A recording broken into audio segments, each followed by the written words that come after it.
No estamos aquí para que la vida nos pase, sino para responderle a la vida. Bienvenidos a Pulso Existencial, un espacio para dejar de sobrevivir y empezar a existir. Yo soy Amurabi y mi sentido de este momento es acompañarte a encontrar ese para qué que le da peso a tu semana. Y yo soy Lucero, convencida de que incluso en el vacío más profundo siempre hay una semilla de sentido esperando ser descubierta. Muy bien, bueno, pues un gusto para mí estar aquí contigo, Lucero. Este, Bienvenida, ¿cómo estás? Gracias, muy bien, muy bien. ¿Y tú? Bien, pues aquí también muy contento, ya ansioso en un sentido no necesariamente de pura ansiedad, sino con cierto gusto de, por supuesto, volver a estar aquí contigo, volver a estar con nuestros escuchas o las personas que nos ven, para continuar con este tema de esta temporada de la biografía de Víctor Frankl. Y que bueno, ya pronto viene su aniversario y el aniversario de Alfred Langley, que por ahí vamos a tener algunos eventos en Semael. ¿Tú qué dices, Lucero, con todo esto que se nos viene? Sí, es cierto, se me olvidaba que ya estábamos cerca y que además ellos también están tan cerca, ¿no? De sus natalicios como tan pegaditos, ¿no? Sí, Qué lo cual coincidencia. es muy interesante porque así está la teoría también, ¿no? Eh, Empieza Sí. uno y básicamente el otro continúa y bueno, hasta en el cumpleaños por ahí, Ujú. pues totalmente, solamente un día de diferencia. Pues bueno, en el capítulo anterior, no sé si ustedes recuerdan brevemente, pues simplemente estuvimos hablando de los primeros años de Víctor Frank, sí, un poquito acerca de su nacimiento, de quién era su familia, de sus hermanos, un poquito acerca de que él ya desde muy pequeño se hacía esta pregunta del sentido de la vida, lo cuestionaba con un profesor, el hecho de haber conocido a Freud, pero para hoy, ¿qué tenemos, Lucero? ¿Qué sigue después? Ujú. Pues vamos ahora a hablar de sus años de juventud. O sea, ya estamos hablando de Frank adulto, pero adulto joven. Y pues vamos a seguir hablando de lo que fue su biografía, como estábamos haciendo en el otro capítulo, y nos vamos a detener justo en el momento en el que estalla la guerra, porque para darle como más tiempo a sus experiencias durante la guerra y en el campo de concentración, que puede ser que sea como la razón por la que la mayoría de la gente lo conoce, sobre todo gente no, como no tan experta en logoterapia, en análisis existencial, o gente que pues simplemente no se dedica a la psicología ni a nada parecido.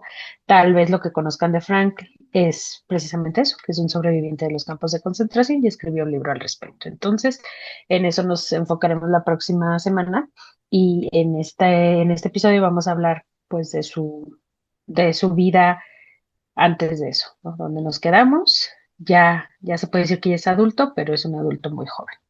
Ujú.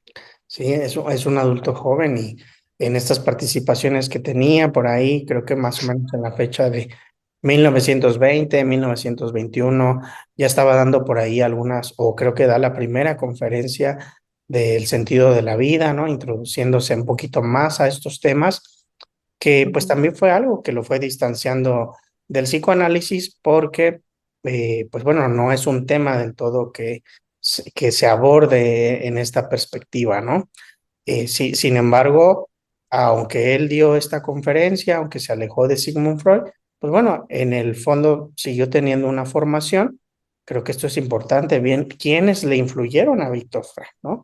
Le influye Freud, que es pues el más conocido en la psicoterapia, pero también Adler, que a lo mejor, pues si no somos tan cercanos a la psicología, no lo conocemos del todo, pero es una teoría importante. Es la segunda escuela vienesa, la escuela de Alfred Adler, y pues que también era uno de los grandes, ¿verdad? También Adler se formó con Freud, aunque también en su momento tuvo su separación y fundó una escuela pues diferente donde Víctor Frank se formaba, ¿no? ¿Tú quieres comentar un poquito algo más aquí de esto que se me esté pasando, Lucero? Pues sí, exactamente eso, que tenemos la primera, la segunda y la tercera escuelas vienesas de psicología, y la primera pues es el psicoanálisis de Freud, la segunda es también era psicoanálisis, pero es la escuela adleriana de Alfred Adler, y la tercera pues obviamente es la logoterapia de Viktor Frankl, que todas se desarrollaron en Viena, no al mismo tiempo, pero tampoco con tanta diferencia cronológica. Y pues sí, Viktor Frankl estaba muy interesado en la psicología, y en esas épocas, a principios del siglo pasado, por ahí de los 20, pues lo que había ya para entonces, Sigmund Freud estaba pues muy posicionado, porque él empezó con sus teorías y sus escritos a finales del siglo XIX, ¿no? Él escribió, si mal no recuerdo, la interpretación de los sueños como en 1899, algo así, o sea, todavía poquito antes del cambio de siglo. Entonces él ya para este entonces pues ya llevaba como 20 años desarrollando la teoría, era la principal, y como que a pesar del respeto que Frank le pudo llegar a tener, pues como que no estaba tan convencido en algunas formaciones conceptuales, y entonces se inclinó más por las teorías de Alfred Adler, pero al final igual no sintió como que cubrieran como su concepción, porque a él lo que lo alejó de tanto de Freud como de Adler es que a él le parecía que ellos tenían como que una visión más reducida del ser humano, porque no consideraban su voluntad, no consideraban su libre albedrío. Se sentía, si ustedes han leído a Freud o si conocen algo, Freud habla mucho de los impulsos, pareciera como del inconsciente, como de todas estas fuerzas que nos controlan, sobre las cuales nosotros tenemos muy poca manera de ingerir, ¿no? Y eso como que a Víctor Franklin no le llevaba. Él quería darle más peso a la voluntad, a la búsqueda del sentido. Y entonces se alejó de ambos, pero a pesar de todo eso, él sí guardó con mucho cariño todas las cartas que intercambió con Freud y todas las postales que se enviaron, pero desafortunadamente los nazis confiscaron todo eso, y entonces todos esos documentos que hubieran tenido un valor histórico enorme pues se perdieron. Claro, sí, la diferencia de los postulados teóricos es importante y no por eso queremos decir que en el análisis existencial o que la logoterapia como tal, a lo mejor Víctor Frank no considera esto de los impulsos, al contrario, más bien lo integra, pero no Ujú. es a lo que él describe más del ser humano, ¿no? Él precisamente, como tú indicas, habla más de una voluntad de sentido, pero fíjate, es bien interesante, con Freud se habla, Víctor Frank lo describe así, una voluntad del placer. Esto dice, ese es Freud, como él lo explica, como él lo pone en ese concepto, y una voluntad de poder, que esto es Adler, ¿no? Entonces, acá nosotros nos marcan las tres, voluntad de placer, de poder y de sentido, que pues todo esto conforma al hombre, pero a lo que más peso le da al ser humano, pues es esta parte de la voluntad de sentido, que ya con Alfred Adler, de todos modos, pues estaba ya hablándose, ¿no? Un poquito más acerca de la responsabilidad, se acercaba un poquito más a una postura más social, más existencial, porque su teoría, tiene que ver con eso, ¿no? Incluso Adler nos habla un poco acerca de pues es importante ser qué número de familiar eres, porque no es lo mismo ser el primer hermano y tener otros chiquitos que van a tener menos poder, menos influencia, ¿no? Adler también se fue a la guerra, en la primera guerra estuvo por ahí creo que de médico, entonces tiene una experiencia más de vivencias que lo hacen ver una parte diferente a no solamente el consultorio, que eso es muy positivo en Freud, ¿no? Decir, bueno, pues mucho viene de estar en consultorio, pero en Adler viene esta otra parte de vivir el horror también de la guerra y ver otras características del ser humano que a lo mejor no podemos constatar solo en la experiencia clínica, ¿no? Y bueno, estas dos posturas pues forman a Víctor Frank, ¿no? Y sí, como tú dices, desafortunadamente muchos de estos escritos, mucho de toda esta información, pues no la tenemos clara porque desafortunadamente mucho de lo que hizo Víctor Frank pues, le fue confiscado, incluso pues su manuscrito que afortunadamente él estuvo recordando en el campo de concentración para después salir y poder escribirlo. Pero bueno, Ujú. esa es otra historia, ¿verdad? Es la continuación de todo eso, ¿no? Faltan unos años para eso, sí. Sí, todavía ya me estoy adelantando. Mm, Regrésame a lo que vamos, ok. Luz. Sí, bueno, no es que yo lo mencioné, ¿no? Que es todo lo que le quitaron, pero sí, o sea, aparte de la mayor, sí, como que el trabajo más grande que le confiscaron los nazis fue su primer manuscrito, que Ujú. después él tuvo que reescribir. Pero en ese entonces todavía estamos por los 20, todavía la guerra le falta como una década en que estalle, por ahí de 1927, ya para este entonces Viktor Frankl tiene 22 años, y a esa edad fundó una revista de psicología individual, todavía en este entonces estaba como muy metido con Adler, entonces como que uno de los fines de esta revista era divulgar el pensamiento adleriano y para promover unos centros de consulta que empezaron a crear.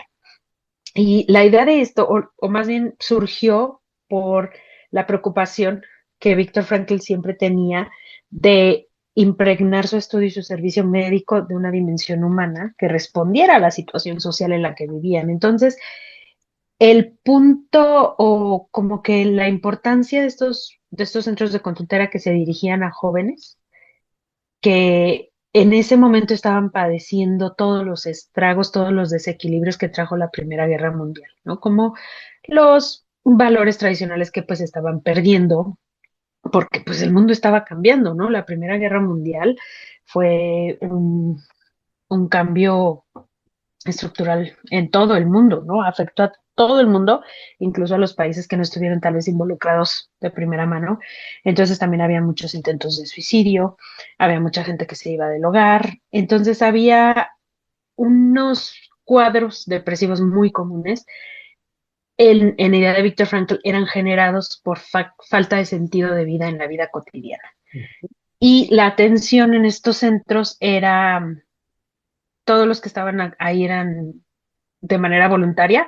Adler y todos sus colaboradores trabajaban en estos centros y fue tan exitoso esta iniciativa que se empezó a expandir y se empezó a aplicar en muchas otras ciudades europeas que tomaron ese modelo y lo empezaron a aplicar. Y entonces en una revista, en el Psychoanalytic Journal, se empezaron ya a publicar como que los resultados que tenían en áreas clínicas, en áreas más de las ciencias sociales, incluso pues se hacían así como que estadísticas de todo lo que se estaba logrando. Y así fue que él en 1927 escribió un trabajo, así como un paper académico, de las relaciones entre la psicoterapia y la filosofía existencial. ¿Por qué? Porque la filosofía existencial en ese entonces estaba muy en boga, se estaba desarrollando, se estaba escribiendo en Europa. Entonces él como que ahí empezó a, a unirlas, se empezó a empapar mucho de filosofía existencial y al final de cuentas fue eso lo que llevó al rompimiento con Adler, porque todavía en este entonces, desde 1921-22 hasta 1927, él seguía, o sea, él ya había como, ya se había separado de Freud, pero estaba muy con Adler. Y es en 1927 que ahí es donde ya termina por separarse completamente de Adler, porque como que ya él se estaba metiendo mucho en filosofía y a Adler como que eso ya no le gustaba. Y también para estas épocas, cuando él termina, él se separa completamente de Adler en 1927 y en 1926 es la primera vez que en una conferencia académica él usa el término logoterapia. Es ahí que se acuña.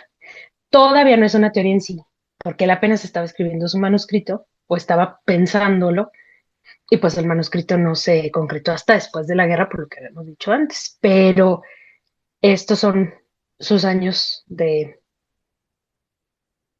juventud, de cómo se separó de Freud y posteriormente de Adler. De cómo va construyéndose, ¿no? Su propia teoría, de cómo va él tomando cosas, dejándolas. Y aquí solo quiero complementar un poquito, un par de cosas con esto, Lucero. La primera es que, bueno, esta parte de la experiencia, ¿verdad? De que había habido la Primera Guerra Mundial y todos los estragos que esto dejó, sí, si vemos, pues ha habido épocas muy decadentes en la humanidad y ahí es donde surgen estas, pues, estas teorías en sí mucho a lo mejor de la logoterapia, porque ya no era solo preguntarse para Víctor Frank el sentido de la vida, pues en un momento de tranquilidad, ¿no? Él ya estando viendo a estas personas, es muy curioso lo que a él le llama la atención. A ver, ¿por qué si hay condiciones tan desagradables, tan complicadas? Él se hace una pregunta: ¿por qué la gente no se suicida en esas condiciones? Entiendo que, a ver, si la vida está muy mal, pues a lo mejor eso nos puede llevar a querer suicidarnos, pero él más bien observa el por qué no lo están haciendo. Entonces plantea una pregunta muy importante que es: ¿qué pasa en un ser humano que, a pesar de que la vida está tan difícil, puede elegir seguir viviendo? Y bueno, Ujú, ahí habla precisamente de, pues, por qué encuentra sentido, pero el sentido es algo tal vez muy difícil de definir, pero lo podemos indicar así: el hecho de, de ver que hay algo que puede sostener y que las personas pueden encontrar, ¿no? Eso por un lado, que creo que ahí cambia la parte de solamente ver por qué el ser humano enferma, a ver la otra parte humana de por qué el ser humano puede seguir adelante a pesar de las dificultades. Y esto es logoterapia, ¿no? ujú. Precisamente esta pregunta: ¿por qué alguien puede seguir, o qué lo sostiene, o qué lo alimenta a pesar de lo difícil poderle decir sí a la vida, ¿no? Eso por un lado, y viene de ahí, de esa experiencia, ¿no? Y bueno, pues obviamente de la creatividad de Víctor Frank de ver lo que no se estaba viendo, porque era normalmente por qué enferma y no por qué se sostiene. Y la otra, cuando hablas ya de la parte de que se empieza a usar el término de logoterapia, si no mal recuerdo, esto está escrito en lo de Escritos de Juventud, por ahí vemos que ya lo que él empezaba a hacer es precisamente empezar a entablar la parte de la relación terapéutica, que era algo sumamente importante y que necesitaba tener unas condiciones, ¿sí? Donde a la persona se le tenía que respetar su cosmovisión, donde el terapeuta no tenía que imponer su cosmovisión, tenía que abrirse a escuchar también la parte de los valores de cada ser humano. Y bueno, pues él empieza a plantear ya cosas que posicionan a un psicoterapeuta para acercarse de una manera distinta a los pacientes, ¿no? Obviamente, pues todo esto del todo no se queda reflejado en muchos escritos o manuscritos de la época, porque desafortunadamente, pues como tú bien lo decías, pues se fueron perdiendo por la guerra. Pero bueno, ahí hay unas cosas que se alcanzaron a recolectar, sobre todo en este libro de Escritos de Juventud, que es un libro que se recopila después de, no lo hace Víctor Frank, se recopila de los escritos que pudieron encontrar de él. Sí, bueno, no sé si por ahí tenemos alguna otra cuestión que mencionar, Lucero. Ujú. Pues podemos seguir. Ahora vamos a brincar a 1930 y este es el año en el que él ya se gradúa de médico en la Universidad de Viena. Y de 1930 a 1933, él trabajó como psiquiatra, como psicoterapeuta en la Clínica Psiquiátrica Universitaria de Viena. Sobre todo terminó como que lo terminaron, o sea, terminó como especializándose en el departamento donde estaban mujeres en riesgo de suicidio y ya había usado desde 1926 el término logoterapia, pero el término análisis existencial por primera vez se tiene registro de que lo utilizó en 1933, que era cuando había estado trabajando en la clínica con mujeres con riesgo de suicidio. Para 1936 terminó su especialidad en neurología y psiquiatría y el, terminando eso, así como por ahí de 1937, 36-37, estaba trabajando como médico particular. Simplemente tenía así como que su consulta particular, pero era su especialidad de neurología y psiquiatría y de 1939 a 1942. Él era el médico jefe del departamento de neurología del Hospital Rothschild en Viena, pero este hospital cerró durante la guerra.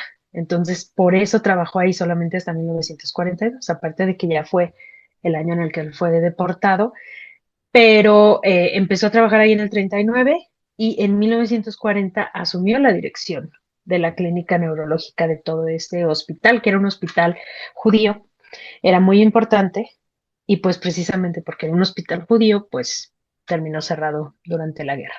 Y entonces es aquí que llegamos ya a la guerra. La Segunda Guerra Mundial estalló el 1 de septiembre de 1939. El hecho histórico que se considera que fue el detonante de esa guerra fue la invasión de la Alemania nazi a Polonia.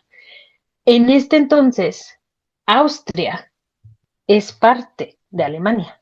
Porque no sé si recuerdan que en el capítulo anterior hablamos de que cuando Víctor Frankl nació, Viena, bueno, Austria, era parte del Imperio Austrohúngaro. Pero el Imperio Austrohúngaro pues se deshizo, se disolvió cuando terminó la Primera Guerra Mundial. Un año antes de que estallara la guerra en 1938, Alemania había anexado Austria, porque pues Alemania ya estaba como que en un plan muy agresivo. En parte es como una respuesta a la Primera Guerra, ¿no? O sea, al Alemania perder la Primera Guerra Mundial, se le imponen unas sanciones muy extremas, que bueno, o sea, no digo que no se las mereciera, y bueno, en mi opinión, además a mí que no soy historiadora, pero o sea, sí fueron, o sea, puso a la población civil, porque pues obviamente, ¿quién queda vivo después de una guerra? No queda el ejército, no quedan los comandantes, no queda la gente que empezó la guerra, ¿no? Porque generalmente la gente que empezó la guerra, pues se les juzga, se les ejecuta, se meten a la cárcel. La gente que queda viva es la población civil. Y a la población civil se le impusieron unas sanciones económicas y muchas restricciones que la verdad es que los tenían o sea, estaban muy mal, ¿no? Tan es así que, pues, este fue el ímpetu de empezar estas clínicas que hizo Víctor Frank.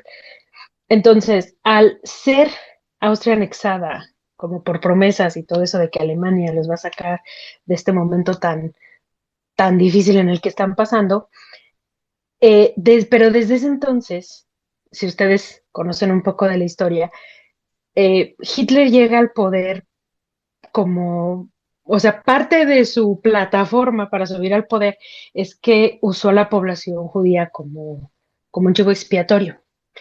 Entonces, desde antes de que estallara la guerra ya había muchas hostilidades hacia la comunidad judía y ya se estaban empezando a hacer arrestos masivos. Todavía no se establecían los campos de trabajo, de concentración, de exterminio, pero ya se estaban haciendo estos arrestos masivos, perdón, y por eso mismo ya también empezó una ola de migración, ¿no? O sea, como que la gente que estaba viendo lo que estaba pasando empezó, si tenían las posibilidades, si se podía, empezaron a salir del país, ¿no? Pero hubo un momento por ahí por ahí del otoño de 1941 donde el gobierno prohibió la inmigración. Entonces, la gente que se pudo salir en ese año y medio o 2 años, desde el 39 al 41, y pudieron irse a vivir a otro país, que por ejemplo fue el caso de Freud, si no me Pues se equivoco, fue a ¿no? Inglaterra. Ujú. A Freud lo convencieron, yo me acuerdo porque Freud ya estaba grande, ya estaba viejito, ¿no? Ujú. Frank era muy joven, pero él ya estaba grande. Y según recuerdo algo que leí por ahí, es que él como que él no creía que los nazis fueran una amenaza tan grande y él no se quería ir, pero lo convencieron entre sus hijos y pues todos sus discípulos, porque para ese entonces pues Freud era una figura sagrada, ¿no? Se lo llevaron a Inglaterra, que es justamente donde él termina por morir. Entonces, pues mucha gente se fue y la población judía de Viena disminuyó muchísimo, pero entonces ya después el gobierno ya no dejó que nadie emigrara, que nadie saliera del país y entonces lo que empezaron a hacer fue empezar a hacer estas deportaciones masivas donde mandaban primero a los judíos a guetos, después a campos de concentración, algunos los enviaban directo a una prisión y para 1942, que es como la mitad de la guerra, de 166.000 judíos que había en Viena, nada más quedaban 800 Escondiéndose, ¿no? escondidos, sí, Creo que hay información 800 libres, quise decir. muy interesante de todo esto y de películas también, de documentales.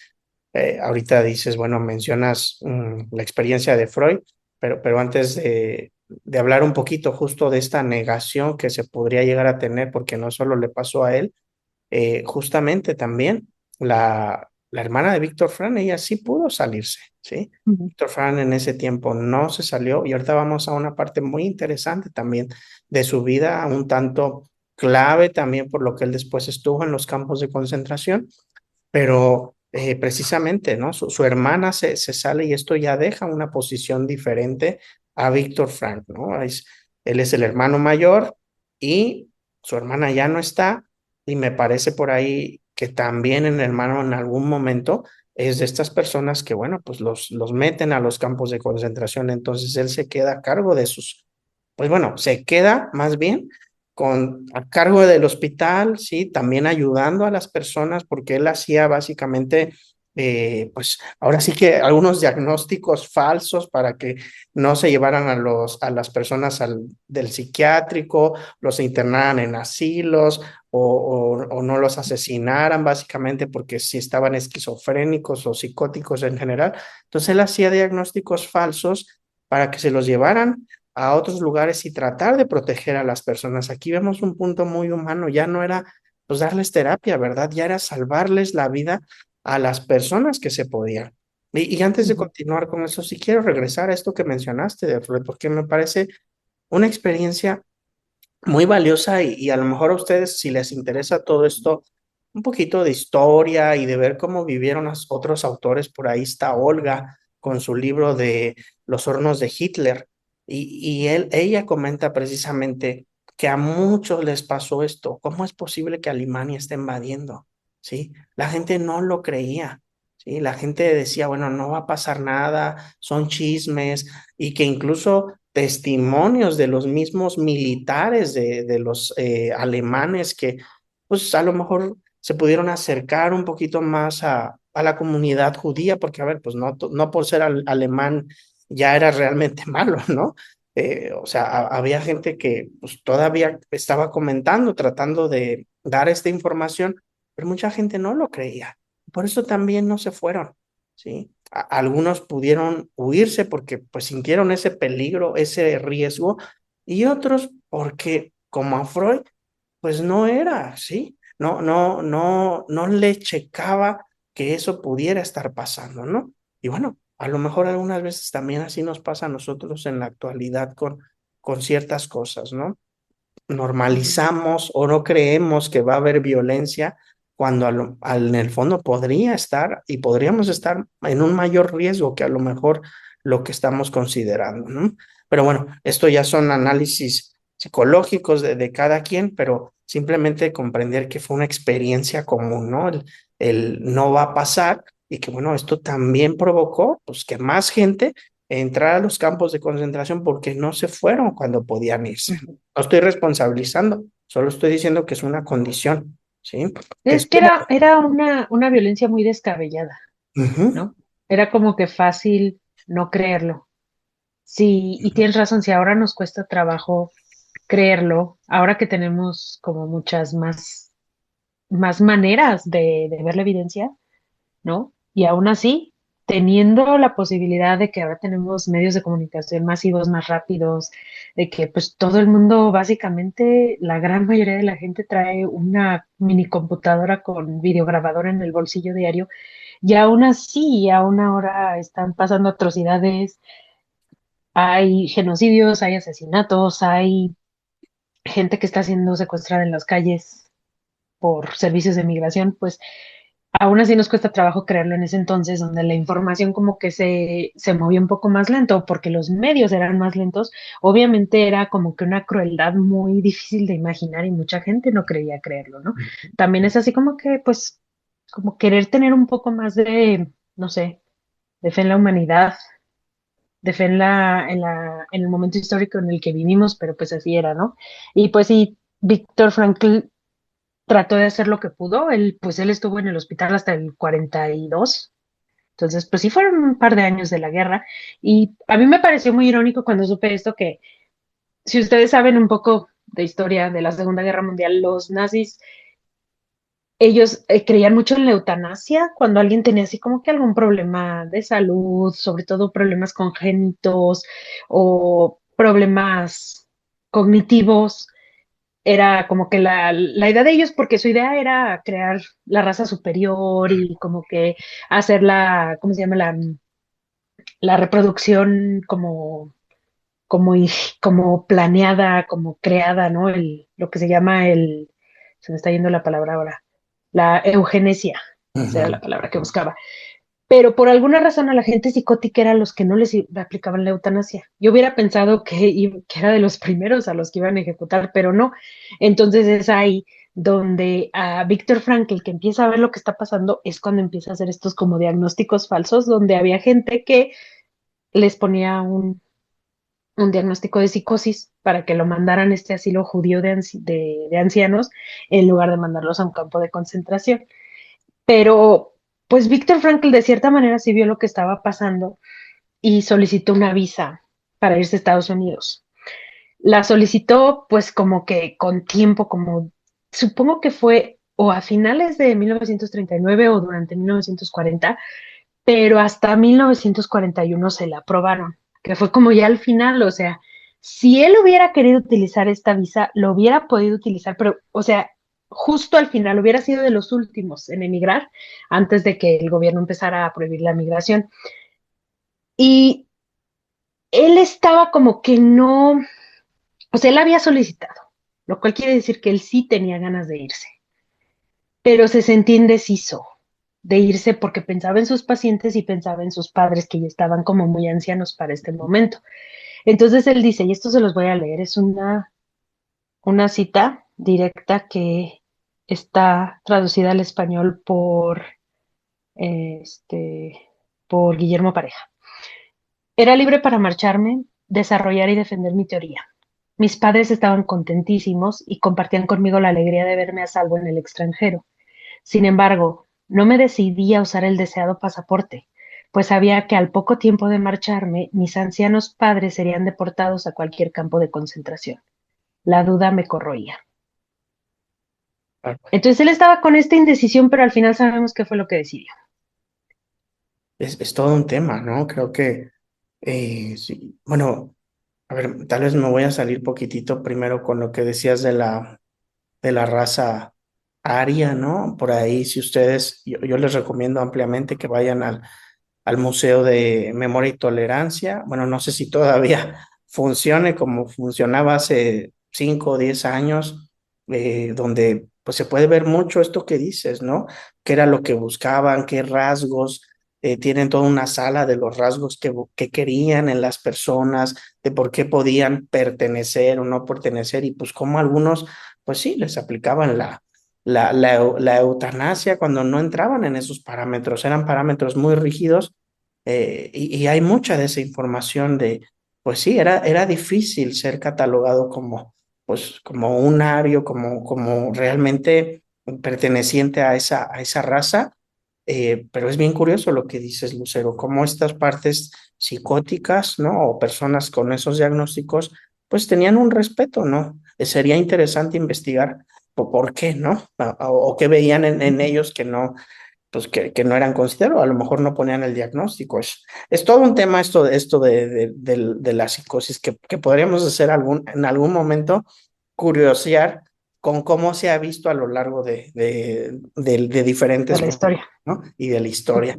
Pero por otra parte, regresando a este punto muy significativo de Frankl, sí, a ver, como tratando de ponernos ahí, sí, de simplemente observar. Mi hermano, sí, mi hermano ya fue deportado a un campo de concentración, mi hermano menor, el más chico, mi hermana también menor, ya se fue de ahí. Y quedan mis papás, ¿sí? Queda mi trabajo, yo me puedo ir, pero es una decisión un poquito más difícil porque si lo vemos como familia, cuando alguien se enferma, por ejemplo, se enferman los papás y sabemos que la hermana lo está cuidando o que lo está cuidando algún otro familiar, la verdad es que sentimos más liviano poder hacer la decisión, nos vamos más fácil porque sabemos que hay alguien ahí. En el caso de Víctor Frankl, no había otra persona que iba a cuidar, ¿sí? Otros de sus familiares también ya estaban deportados. Entonces, sí, era un debatirme entre dos cosas importantes. Mi vida y mi teoría y mis posibilidades y el amor también de mis padres y sentir que no los puedo abandonar. Ambas decisiones eran muy difíciles y porque en una me quedo y puedo estar tranquilo de que a lo mejor los estoy cuidando, pero me estoy perdiendo muchas posibilidades y estoy poniendo en riesgo mi vida, y en otra me puedo ir, pero también a lo mejor me voy a quedar con una culpa tremenda, ¿no? De que yo elegí sobrevivir y que a lo mejor ellos no, voy a sentir que los estoy abandonando. Entonces, por supuesto que son decisiones sumamente complicadas, más saber que, pues sí, que a lo mejor a ellos ya les quedaba poco tiempo de vida, ¿no? Y por ahí, bueno, no sé si te gustaría mencionar, Lucero, porque entiendo que Víctor Fran de alguna manera tenía pues ya como cierta claridad en el fondo de, pues sí, tengo más el peso tal vez de quedarme, pero hubo por ahí un sueño, ¿verdad? Y no Ujú. sé si te gustaría mencionar de qué se trataba. Son dos cosas, como que él estaba como ahí mismo dice su cita textual, él decía, bueno, que él escribió después, la duda lo corroía, ¿no? Y sus papás querían que se fuera, sus papás querían que él viviera y sabían que la opción más factible de salir vivo de la guerra era irse del país, pero él, eran dos cosas las que lo detenían sus papás y sus pacientes. Entonces él estaba como que todavía sopesando, como que de repente la balanza ya se iba cargando hacia un lado y pues todos sabemos qué fue lo que él eligió. Pero lo que terminó como por hacerle tomar su decisión fueron principalmente dos cosas. Un sueño que tuvo en el que él soñaba que había una serie de pacientes psicóticos formados para entrar a la cámara de gas y en el sueño él se unía a esa fila. Entonces, él interpretó este sueño como que a él, para él, le daba más sentido, tenía más sentido trabajar como psicoterapeuta en un campo de concentración, en poder hacer lo que pudiera para ofrecer apoyo mental a la gente que iba a estar junto con él en el campo de concentración, que por ejemplo, ser un psiquiatra en Manhattan y vivir con seguridad. Y después, poco después de eso, cuando su decisión, se puede decir que ya estaba casi tomada, él se fue un día a caminar así como que en la tarde noche por Viena y él cuenta que se tapó la estrella porque ya ven que aparece entonces tienen que traer su estrella amarilla en el pecho Identificarnos. para Ujú. identificarse como judíos. Se tapó la estrella con su portafolios y se fue caminando y se sentó a escuchar, era como una iglesia o Una un lugar, no sé, de sinagoga. conciertos Ujú.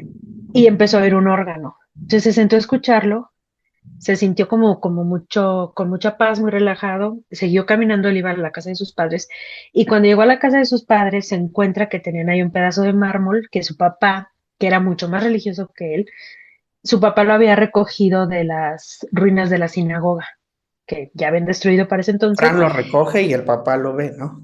Ujú. No, el papá lo había recogido y Frank llega a la casa de ellos y ve ahí el pedazo de mármol. Y pues ya le explica el papá que lo había recogido, que lo había salvado, que se lo había robado básicamente de la sinagoga. Y era parte de, como que de esa escultura que todas las sinagogas tienen de los 10 mandamientos.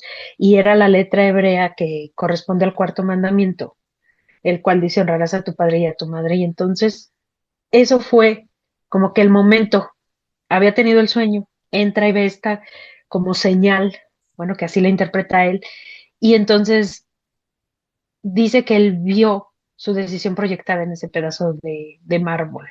Entonces Claro. dijo, no, sí me voy a quedar, esta es la decisión ya está tomada. Él dijo, cuando vio ese pedazo de mármol fue como si viera el sentido del que él hablaba, esa teoría que él estaba desarrollando, fue como si la viera ejemplificada o como convertido en algo físico, ¿no? Y entonces él dice, es que el sentido existe, no se descubre, no se crea, no se inventa, aquí está, yo ya lo vi.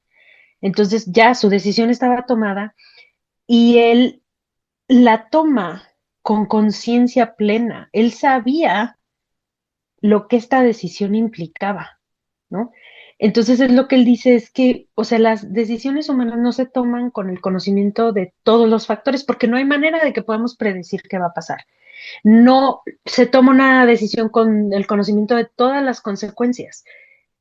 El tomar una decisión es arriesgarse, pero obviamente si te apoyas en, pues en lo que sabes, en la información que tienes, pero sobre todo en una vivencia interior de esperanza. Y entonces fue así como él tomó esta decisión con mucho consentimiento propio, aunque este no es un concepto tanto de él, esto más bien es del inglés, pero él ya está viviendo este concepto pues que se desarrolló ya con esas palabras y de esa manera teórica muchos años después. Pero así es como él se termina quedando.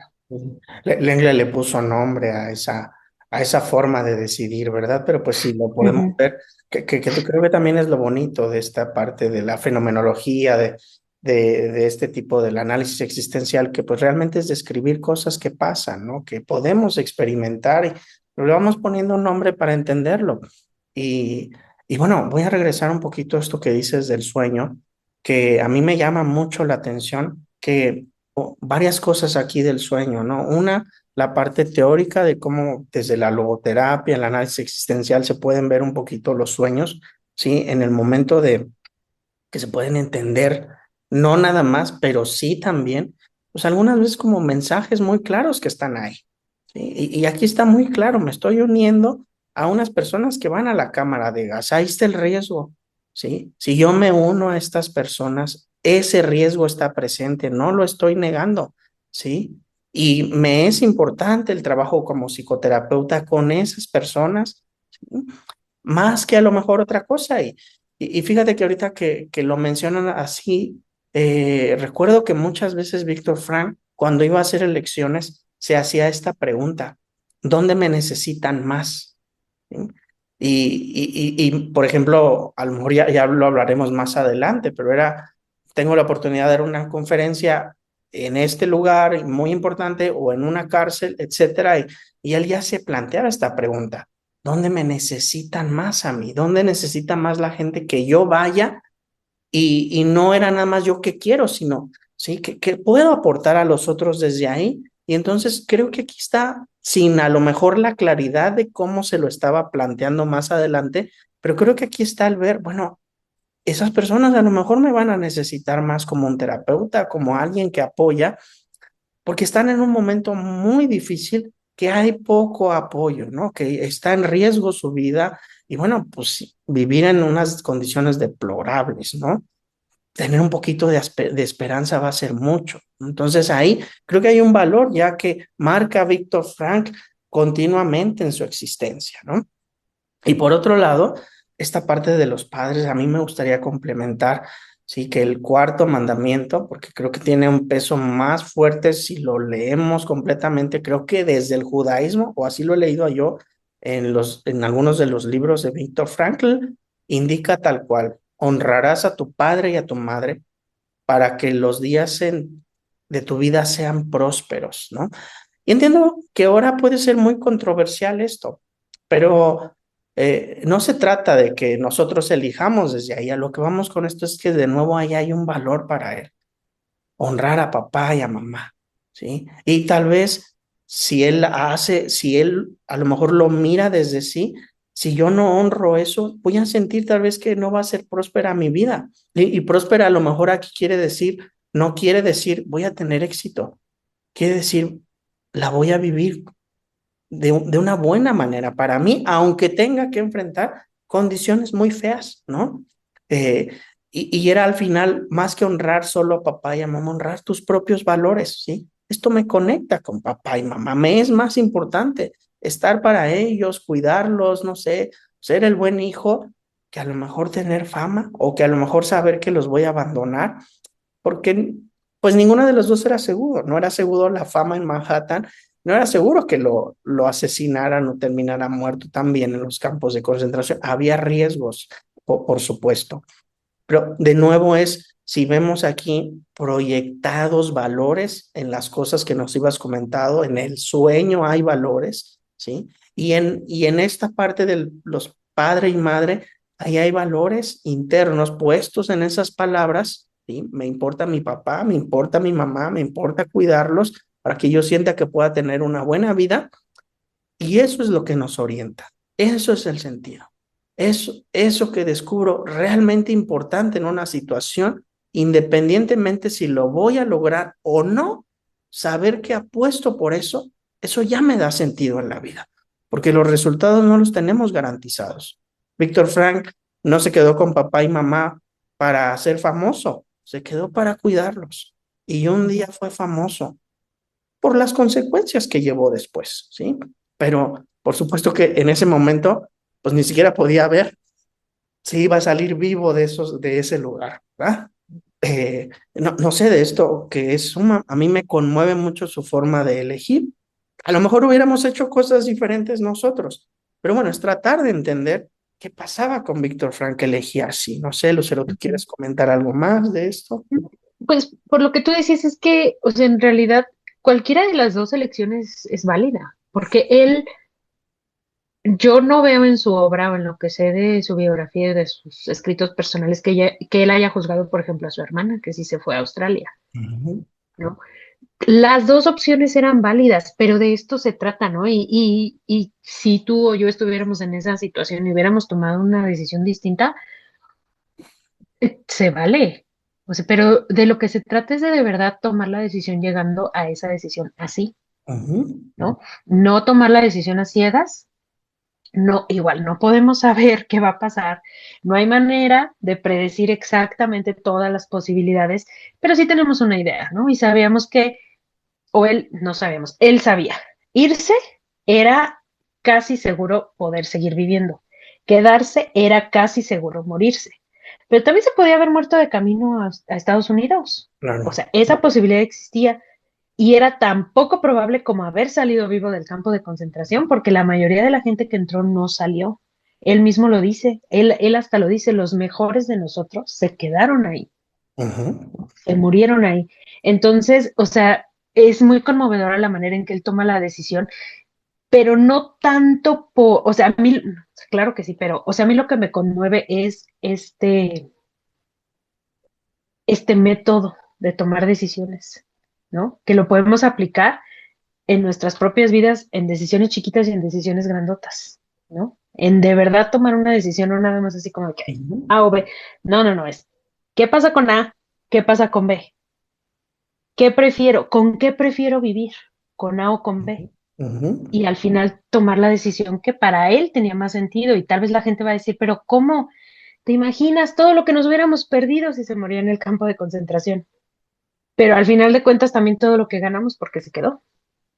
Esto que dices de, bueno, me parece muy valioso lo de, que comentas de la hermana, por supuesto, ¿no? Que es también si yo aprendo a elegir desde mí, pues por supuesto que puedo respetar las elecciones de los demás, ¿no? Y que veo que la hermana, fíjate, con esta parte de los papás, que los papás querían que Víctor Frank se fuera, bueno, pues por supuesto que ahí también se está llevando a los padres a salvarlos desde otro lado, ¿no? En la parte de donde si Ujú, yo vivo en otro lado, iré con mis padres. También se puede ir así, ¿verdad? Uno en decir, mis padres van conmigo porque lo que me han enseñado, todo esto, porque ellos también quieren que yo sobreviva y algo de mí se va con ellos. Una manera a lo mejor también que podemos decir, pues de rescatar en cierta medida tanto su persona como honrarlos a lo mejor desde otro lugar ujú, y como, pues sí, llevarlos, pero de una forma más, pues interna, más del corazón. Y estaba el riesgo, por supuesto, pues saber que los voy a perder y que no voy a volver a verlos. También es muy difícil elegir desde ahí. Retomando esta parte del método, por supuesto, que creo que es lo más importante, independientemente de la decisión, ¿sí? Es, creo que aquí sí lo que podemos ver es en el sueño y es en ese mandamiento o en esa letra que representa el mandamiento, no es que yo tenga claras las condiciones de lo que va a pasar, es que tenga claro qué me pasa a mí con lo que estoy eligiendo. ujú, Es decir, esta elección me da más tranquilidad o me da más angustia. Y eso es lo importante, porque ahí entonces nosotros tenemos más entendido, no si estoy eligiendo bien o mal por las consecuencias, sino si estoy eligiendo bien o mal porque me da paz o no me da paz, porque me siento más congruente conmigo cuando elijo o me siento más incongruente y más incómodo cuando elijo? Porque las consecuencias no las tenemos garantizadas, ¿sí? Pero sí el saber que podemos apostar por lo que es importante para nosotros, lo que es congruente, lo que nos da claridad, lo que nos da fuerza para mantenernos en el camino, o pues lo que nos da angustia y a lo mejor sentimos que estamos yendo en contra de nosotros mismos, ¿no? Entonces creo que esto es lo más valioso y que sí, tal vez cada uno, y que esto es también lo que dice Víctor Frank, y ahí viene esto del respeto, ¿verdad?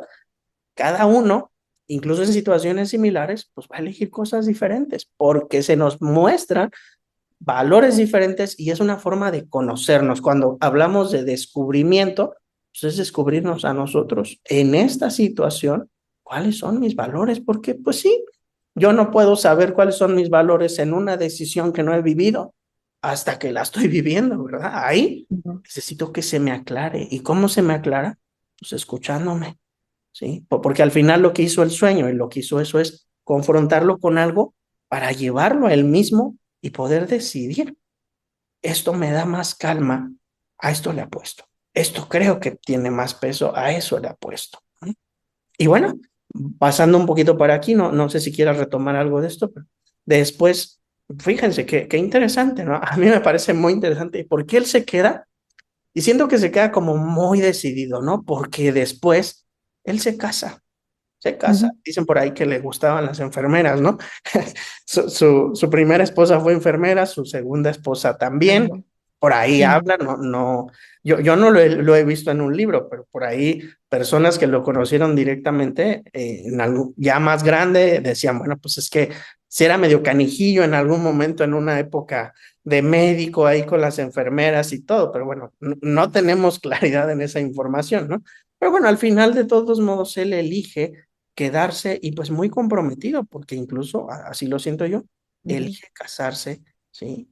Y habrá personas que, ¿para qué te casas si se pueden morir? Pero bueno, pues para mí a lo mejor era valioso saber que si me voy a morir, pues tal vez ujú. puedo decir que me casé con alguien que era importante para mí, ¿no? Y pues se llama Tilly Rosa, la enfermera con la que él se casa. Lucero, ya me voy saltando más puntos, pero no sé si a ti te faltaba decir algo más de esto. No, era todo y de hecho lo que seguía era eso, él se casó con Tilly Grosser a finales del 41, ¿no? En el 41 es donde le dan la visa, donde decide no tomarla y a finales se casa con ella, ¿no? Entonces tienes razones como que qué momento tan raro de sentar cabeza porque tampoco estaba tan joven. En el 41 él tenía que 36 años. Ujú, ujú. Entonces ya, digo, para esas épocas la gente se casaba mucho más joven y tal vez era también, digo, igual no sabemos, también era parte de todo esto, ¿no? De como de toda esta inseguridad o toda esta dinámica social que él dice como que para qué. Pero ya en el momento en el que se queda y sienta cabeza, se casa con su primera esposa y en septiembre de 1942 es cuando los deportan a los dos al campo de concentración de Terenciat, que no era un campo de exterminio, pero pues ningún campo de concentración es así como una vacación, ¿verdad? Entonces lo mandan a él, a su esposa y a sus papás ahí.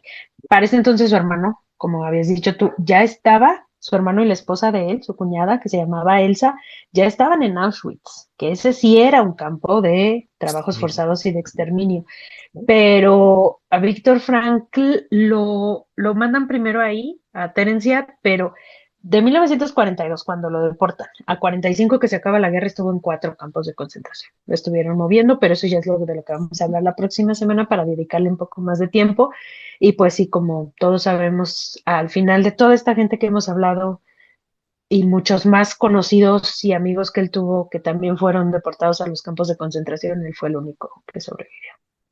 Y ya entraremos en esa parte.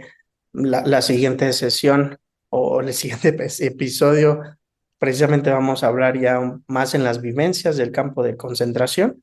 Pero bueno, cerrando el día de hoy, pues simplemente mencionar, ¿no? Que esta parte de la boda tiene algunos datos curiosos, como que lo pueden encontrar en el libro Lo que no está escrito en mis libros, que bueno, pues fue uno de los últimos libros que sacó.